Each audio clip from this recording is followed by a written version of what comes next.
Hey, I was asking about because you've talked about Stanford quite a lot and recently been talking about CSU, and so just curious about your thoughts on colleges and beginning, you know, why you originally thought Stanford and Well, I originally thought Stanford and Harvard because those two were, I'd always been told those were the hardest schools to get into, and it was just a challenge pretty much. So when people told me that they were hard schools to get into, it was kind of challenging me to just try and get into those schools. And the more you start looking at the actual school and looking at other schools as well, and the people that come from those schools, it just certain schools aren't a certain fit for people, and maybe Stanford and Harvard aren't quite what I was looking for.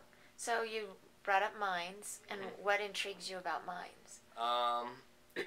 It's kind of a small school.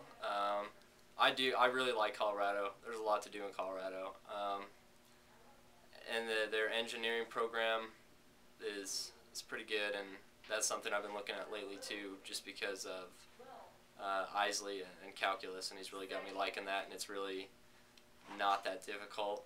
And so if I can do well in that, I mean, I think engineering would be a good fit. But just starting to do more research, and School of Mine sounds like a good one. Okay, and that you said something about the smaller. It's smaller, and I think that's probably something that would benefit me a little bit more. I don't want a huge city area like Harvard or just a big school in general like Stanford. So the small one was nice, and just looking at it, it seems like maybe more of a fit.